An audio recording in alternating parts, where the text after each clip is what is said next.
नमस्कार, मी जय राऊत बुलेटिनमध्ये आपलं स्वागत। औंढा पंचायत समिती घोटाळा प्रकरणावर शिवसेनेचा घंटानाद आंदोलन।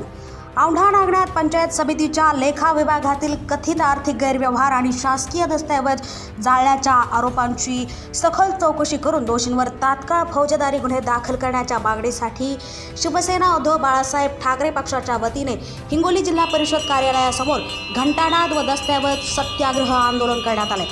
आंदोलनाचे नेतृत्व तालुका प्रमुख ज्ञानेश्वर झटे यांनी केले आहे, तर जिल्हा प्रमुख संदेश भाऊ देशमुख यांनी आंदोलनाला जाहीर पाठिंबा दिला। यावेळी संबंधित प्रकरणाची निपक्ष चौकशी करून दोषी अधिकारी व कर्मचाऱ्यांवर कठोर कार्यवाही करण्याची मागणी करण्यात आली।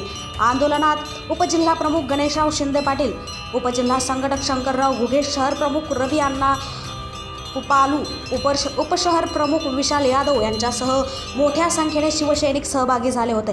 मागण्या मान्य न झाल्यास आंदोलन अधिक तीव्र करण्याचा इशाराही देण्यात आला। TV24 मराठीसाठी राजू मगर, मुख्य संपादक, हिंगोली। शिवसेना उद्धव बाळासाहेब पक्ष सातत्याने रस्त्यावर उतरत आहे।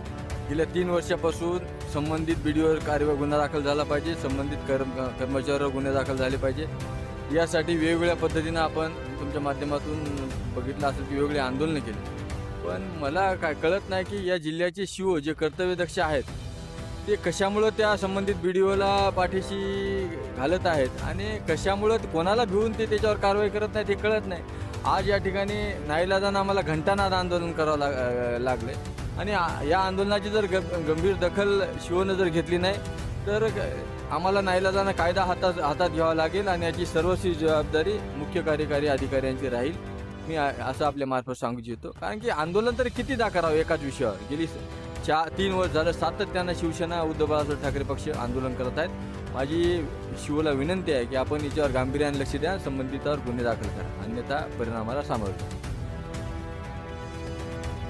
मागील 3 वर्षापूर्वी औंढा नागनाथ पंचायत समितीमध्ये लेखा विभागामध्ये 57 लाख रुपयाचा भ्रष्टाचार उघडकीस आलेला आहे आणि 5 वर्षाचं त्यांनी रेकॉर्ड त्या ठिकाणी जाळून टाकले। त्या जाळलेल्या रेकॉर्डमध्ये करोडो रुपयाचा भ्रष्टाचार असण्याची शक्यता आहे। जसा अहवाल मुख्य लेखा अधिकारी यांनी सुद्धा दिला की त्या ठिकाणी असा भ्रष्टाचार दिसून येत आहे आणि भ्रष्टाचार म्हणजे शासनाच्या ज्या काही कपाती असतात शासना खाती जमा करण्याऐवजी त्यांनी त्रयस्थ वैयक्तिक माणसाच्या खात्यावर ते पैसे टाकले आणि स्वतः ते उचलून घेतले।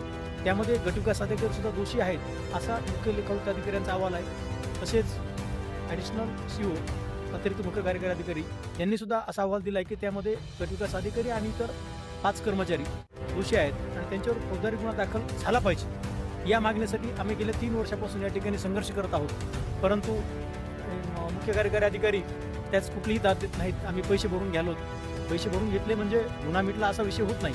आमची मागणी आहे की त्यांनी असा गंभीर स्वरूपाचा गुन्हा त्या ठिकाणी केलेला आहे तर त्या गटविकास अधिकारी आणि इतर कर्मचाऱ्यावर फौजदारी गुन्हा ताबडतोब दाखल करावा, हे त्यांना सांगण्यासाठी, त्यांची कान उघडणी करण्यासाठी त्या ठिकाणी घंटानाद आंदोलन केलं आहे। तसंच जे काही पुरावे आहेत, दस्तऐवज सत्याग्रह म्हणजे जे काही मुख्य कार्यकारी अधिकाऱ्याचा अहवाल आणि मुख्य लेखा अधिकाऱ्याचा अहवाल हे ते आम्ही डिजिटल बॅनरवर समोर लावलेलं आहे।